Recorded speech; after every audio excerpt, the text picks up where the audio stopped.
Right now, we're all talking to John McLaughlin, CEO and partner of McLaughlin Associates, the Trump 2024 campaign pollster. John, how you doing, sir? I'm doing well, sir. Today's a good day for really good. Trump, for President Trump and the polls, and the only problem is we got this trial in Manhattan we got to deal with. So. Yeah, we got a lot happening. Well, let me see if I can find my favorite clip here. I'm just gonna play the first few seconds here because this is this is just great. Here it is.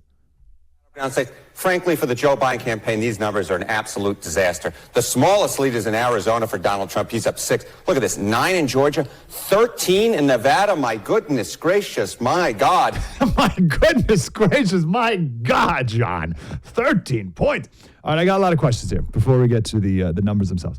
Are you a Trump pollster or the Trump pollster? How does that work exactly in the Trump campaign? Well, there's two of us. There's Tony Fabrizio and myself. Tony did the super PAC during the primary, and we did the internal, Trump campaign polling.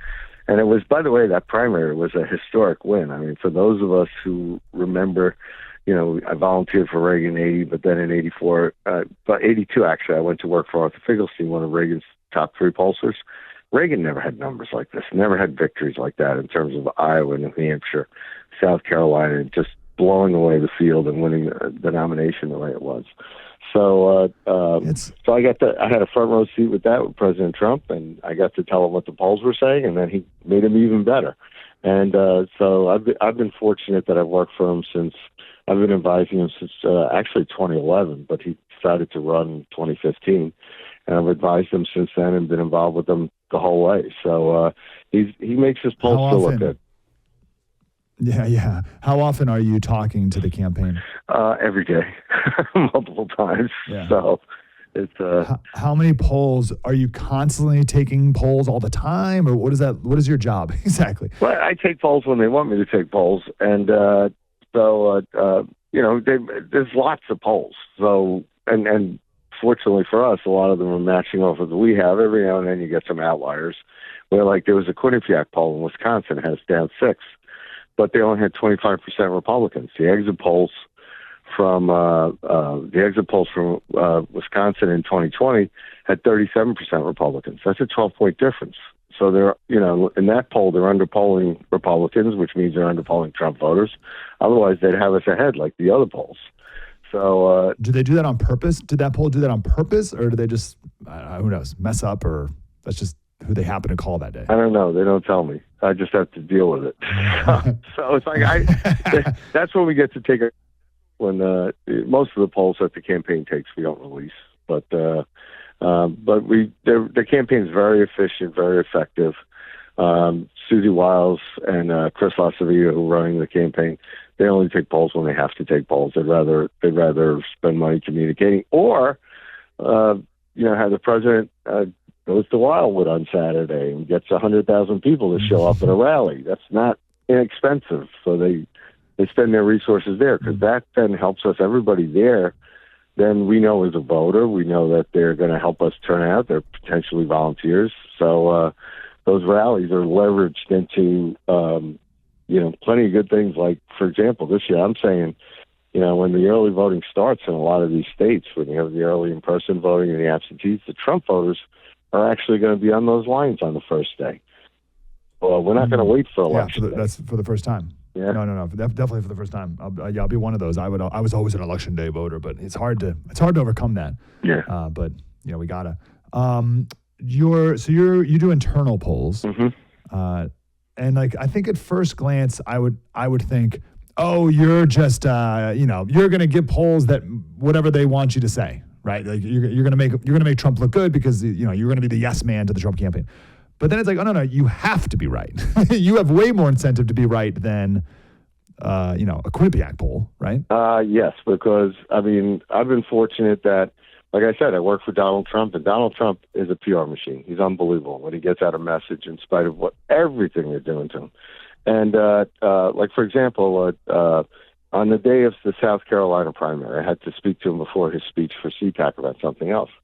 And he says to me, so how are we going to do today? And I said, you're going to win you're going to beat Nikki Haley by 20 points in our home state. It's going to be huge. And she outspent us 18 million to 1 million on TV, and it's going to be a great thing. And he says, what about these other polls? I'd be up 30, 35 points.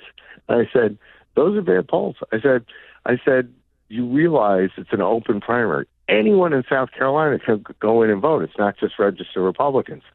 And we had in our tracking polls going into South Carolina that 20% of the people coming into the Republican primary were actually Democrats with a history of voting. We had them on our database that they voted in Democrat primaries, and they were for Biden, and they were voting for Nikki Haley. They were not our voters. So they were coming in just to vote against Trump. That's why we're still ahead in the national polls. We're still ahead in the battleground polls because, they're trying to make something of, Nikki Haley's voters still aren't voting. I know there's Democrats still coming into open primaries like in Indiana last week. Yeah. And is it hard? Yeah. Is it hard to tell Donald Trump the truth? No, he accepts it. He might push back. You got to know your facts. He's definitely, if he disagrees with you, he's going to push back. And like he was saying, he was like talking about some poll had him up 30, 35 points. And it was like, no, it's a bad poll. But then on the other hand, he'll trust me when, like in 2017, 2020. 2020, 6 o'clock in the morning in Vegas. It's a week out from the election. He calls me and he says, what's with this Washington Post poll? Has us down 17. We can't be down 17. I said, no, we're not down. It's dead heat in Wisconsin. I said, it's the Washington Post, and they have 8 points more Democrats, and they've done some other things. So we're not down 17. We've got to go back to Wisconsin. It's going to be a really close race in Wisconsin, and we have a shot at winning. And he says, why would they do that? And I said, I don't know. They have PhDs, people run these polls, but it's the liberal media. And I said, the only thing that comes to my mind is it's voter suppression because this is 2020 during COVID. And, it's cold and it's Wisconsin. And if they think you're down 17 points, maybe people won't vote. And the early voting in that state, the absentees, the permanent disabled, all those, shenanigans they played with Zuckerbucks, they were voting against us 2-1, and they were already banked. And the people on election day were going to vote for Trump 2-1. So we needed them to come out, just like we did in 2016. And I said, the only reason I could think of is they're trying to keep our vote home and discourage them. And he said, they would do that? I said, sure they would. Absolutely. No, of course. Yeah, it's easy. Yeah. We're talking John McLaughlin. He's CEO of McLaughlin Associates. That's Trump's pollster. So I want to ask some big picture methodology questions. But let's just come out with the headlines here. So the New York Times poll that the left is freaking out about has Trump up by 3 in Pennsylvania, 7 in Arizona, 7 in Michigan. That's ridiculous. 10 in Georgia, and 12 in Nevada, which is obscene, and down by 2 in Wisconsin. Before I ask methodology questions, generally, is that about on point with you? What are you seeing? Yes, we're seeing similar numbers, and that's why I think. And by the way, the one in Wisconsin that has us down by 2. What's interesting is in the 2020, when you check all these demographics and you go through the crosshairs they put up, back in 2020, you had the Trump vote where it was a 49-49 outcome. I mean, we only lost that state by 20,000 votes, and so we always check. We ask the voters who they voted for in 2020. When we take a poll and match it up with the other demographics, it's a quality control check. When we model after the 2020 turnout, which was not necessarily good for us, but we were down 4 nationally. But in that poll, they have us only at 42% of the vote from 2020. We got 49. They have Biden at 47. He got 49. So instead of being dead even, there's a 5-point differential that biases it in favor of Biden. So that's the kind of things I look for. I wanted to ask you about that. So Fareed Zakaria brought that up yesterday as well, that these polls tend to undercount support. Yeah. So my buddy, who is not a pollster, but maybe if you're hiring, maybe he'd be good for you. He's a good numbers guy. He went through all the states and found the 2020 polling bias.